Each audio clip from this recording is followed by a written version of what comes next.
357장 주 믿는 사람 일어나.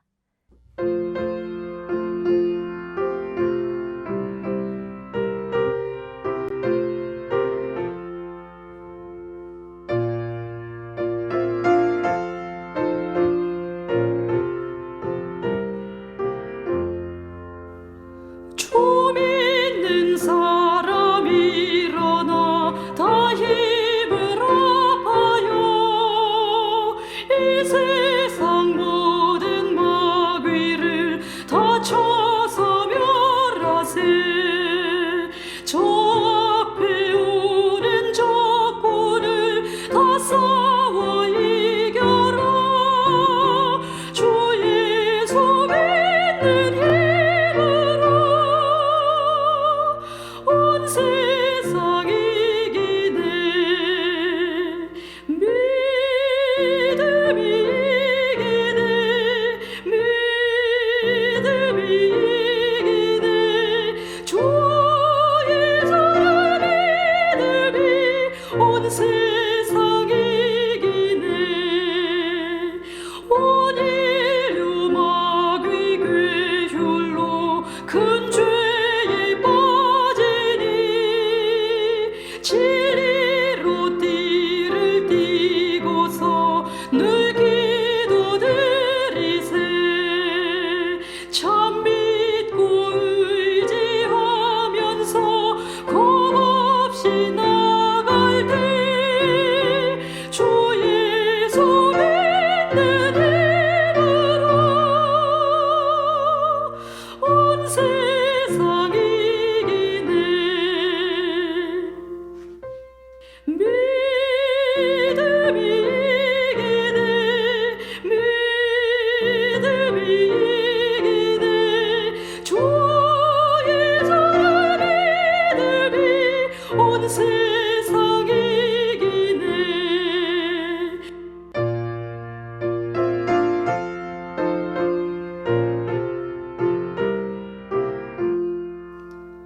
끝까지 이긴 자에게 흰 옷을 입히고 또 영생 복을 주시니 참 기쁜 일일세. 이 어두운 세상 지나서 저 천성 가도록 주 예수 믿는 힘으로 온 세상 이기네. 믿음이 이기네. 믿음이 이기네. 주 예수를 믿음이 온 세상 이기네. 또 하루는 하나님의 아들들이 와서 여호와 앞에 서고 사탄들도 그들 가운데 와서 여호와 앞에 서니 여호와께서 사탄에게 이르시되 내가 어디서 왔느냐? 사탄이 여호와께 대답하여 이르되 땅을 두루두라 여기저기 다녀왔나이다. 여호와께서 사탄에게 이르시되 내가 내 종 욥을 주의하여 보았느냐? 그와 같이 온전하고 정직하여 하나님을 경외하며 악에서 떠난 자가 세상에 없느니라. 내가 나를 충동하여 까닭없이 그를 치게 하였어도 그가 여전히 자기의 온전함을 굳게 지켰느니라. 사탄이 여호와께 대답하여 이르되 가죽으로 가죽을 받고 사람이 그의 모든 소유물로 자기의 생명을 바꾸온지라. 이제 주의 손을 펴서 그의 뼈와 살을 치소서. 그리하시면 틀림없이 주를 향하여 욕하지 않겠나이까. 여호와께서 사탄에게 이르시되 내가 그를 내 손에 맡기노라. 다만 그의 생명은 해하지 말지니라. 사탄이 이에 여호와 앞에서 물러가서 욥을 쳐서 그의 발바닥에서 정수리까지 종기가 나게 한지라. 욥이 제 가운데 앉아서 질그릇 조각을 가져다가 몸을 긁고 있더니 그의 아내가 그에게 이르되 당신이 그래도 자기의 온전함을 굳게 지키느냐? 하나님을 욕하고 죽으라. 그대의 말이 한 어리석은 여자의 말 같도다. 우리가 하나님께 복을 받았은즉 화도 받지 아니하겠느냐. 하고 이 모든 일에 욥이 입술로 범죄하지 아니하니라. 그때 욥의 친구 세 사람이 이 모든 재앙이 그에게 내렸다 함을 듣고 각각 자기 지역에서부터 이르렀으니 곧 대만 사람 엘리바스와 수아 사람 빌닷과 나아마 사람 소발이라. 그들이 욥을 위문하고 위로하려 하여 서로 약속하고 오더니 눈을 들어 멀리 보매 그가 욥인 줄 알기 어렵게 되었으므로 그들이 일제히 소리질러 울며 각각 자기의 겉옷을 찢고 하늘을 향하여 티끌을 날려 자기 머리에 뿌리고 밤낮 7일 동안 그와 함께 땅에 앉았으나 욥의 고통이 심함을 보므로 그에게 한마디도 말하는 자가 없었더라. 자, 2장의 내용의 빌미가 되는 원인은 하나님께서 허락하신 사탄의 첫 번째 시험에도 욥은 범죄하지 않고 하나님을 원망하지 않았기 때문입니다. 하나님께서는 욥을 온전하고 정직하며 하나님을 경외하고 악에서 떠난 자라고 인정하셨습니다. 그 말씀대로 그는 그의 신실함을 보여주었습니다.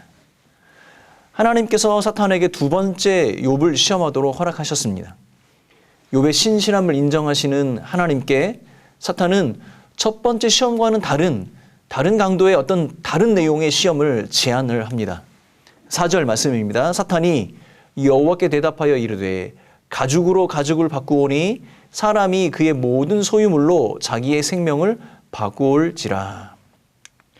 자, 가죽으로 가죽을 바꾸오니라는 이 말은 고대 사회의 격언으로 사용되는 말인데 해석하기가 좀 쉽지 않습니다. 그러나 오늘 본문에 후반절과 연관시켜서 생각해 보면 사람은 외형적인 가죽, 즉 재산이나 자식 등을 버리더라도 내면적인 가죽, 그 생명을 보존할 수 있다는 뜻입니다. 지금까지 욥이 누려온 물질적인 축복, 그것은 그의 겉가죽과 같습니다. 이것은 1단계 재앙을 통해서 파괴되었으나 그의 속가죽, 즉 그의 생명이 아직 온전하니 그가 그의 신앙을 지킬 수 있다라고 얘기하는 것입니다. 그러므로 곧 욥 자신의 어떤 육체의 직접적인 재앙을 내려야 한다고 주장하고 있는 것이죠. 자, 이번에도 여호와께서 사탄에게 욥을 맡기셨습니다. 다만 그의 생명만은 건들지 말라고 명령하셨습니다. 사탄은 여호와 앞에서 물러나 곧 욥을 쳐서 머리부터 정수리까지 악성 종기가 나서 고생하도록 만들었습니다. 8절 말씀입니다. 욥이 제 가운데 앉아서 질그릇 조각을 가져다가 몸을 긁고 있더니. 저는 이 성경 구절을 읽으면서 욥의 고통이 상상이 되었습니다. 여러분, 우리도 어렸을 적에 또 굉장히 어려웠던 시절, 과거 시절에 왜 그렇게 피부에 많은 병들이 있었는지 잘 모르겠습니다. 가려움증이라든가 붓거나 진물이 나는 그런 고통. 아마도 욥의 고통은 우리가 경험했던 그 고통보다 더 크고 더 심했던 그런 고통이 아니었을까 생각이 됩니다. 욥의 아내가 차라리 하나님을 저주하고 죽는 것이 낫겠다라고 말합니다.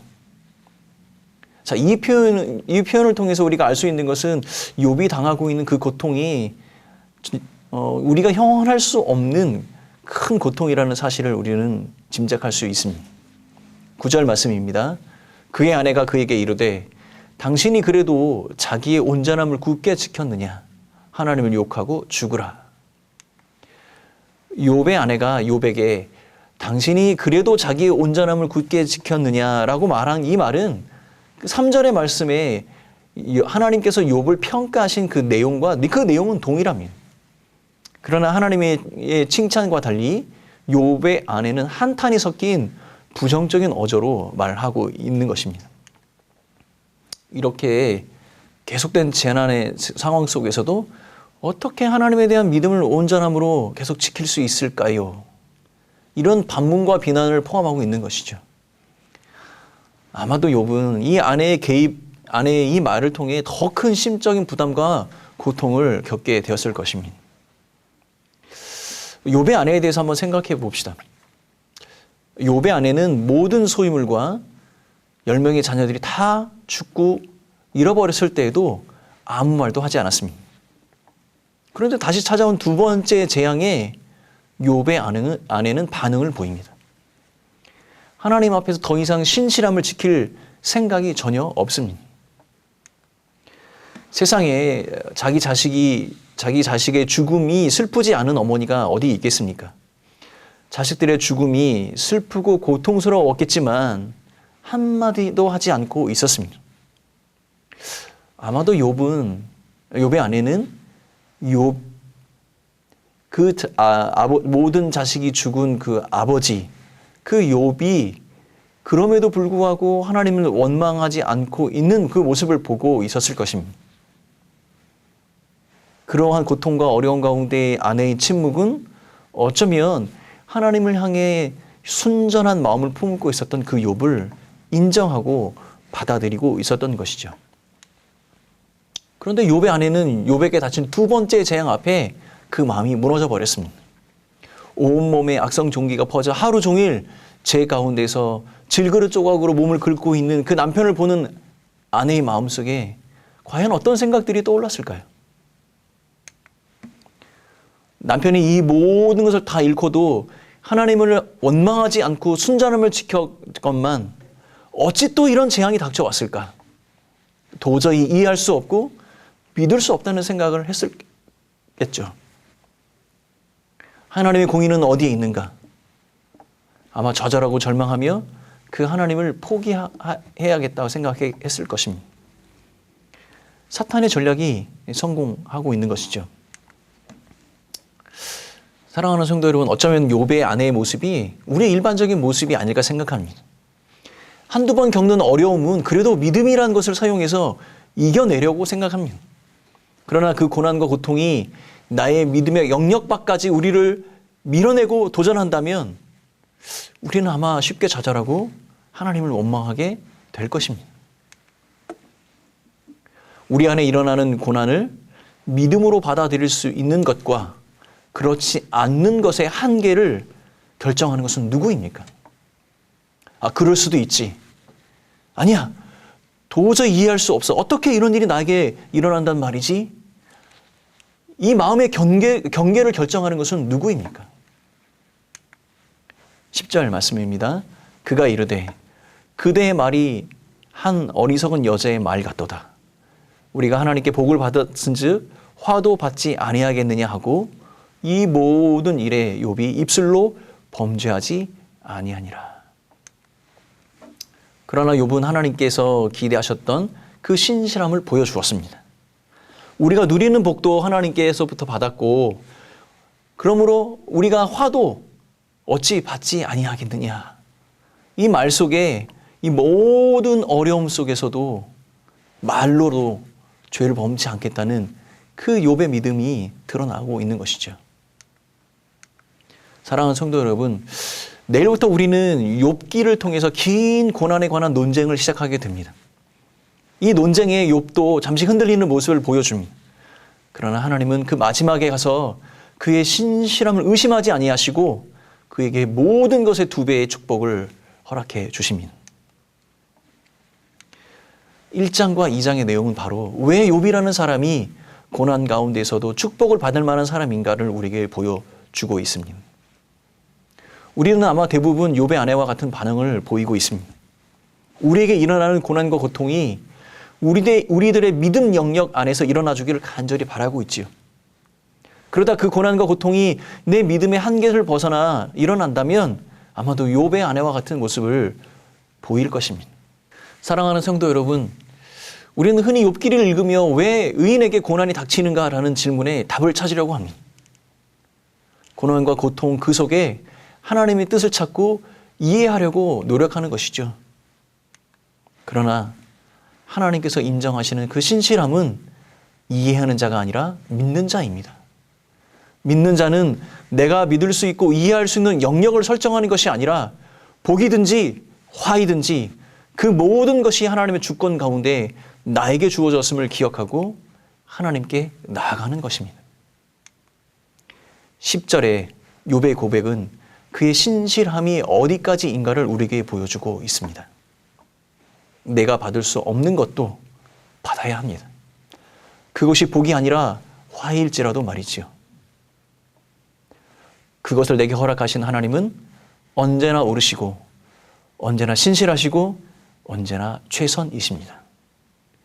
욥기를 묵상하며 이 믿음의 지경이 넓어지는 성도들이 되시기를 예수님의 이름으로 축원합니다. 기도하겠습니다. 사랑하는 하나님 아버지, 고통과 고난 가운데 하나님을 향한 그 믿음의 그 영역을 넓혀갔던 욥처럼 우리의 인생의 삶 가운데서 닥치는 여러 가지 어려움 가운데서도 언제나 최선이시고 언제나 옳으신 우리 하나님을 선택하는 믿음의 성도들이 되기를 간절히 소원합니다. 이 아침에도 기도하고 하나님의 은혜를 구하는 모든 자들에게 그 신실함을 더하셔서 2배의 축복을 허락하여 주옵소서. 감사하고 이 모든 말씀 예수님의 이름으로 기도하오며 지금은 우리의 신실한 믿음의 대상이신 예수 그리스도의 그 크신 은혜와 하나님 아버지의 사랑하심과 성령 하나님의 위로하심, 교통하심이 이 자리에 머리 숙인 온 성도들과 교회 공동체 이외에 영원히 함께 있을지어다. 아멘.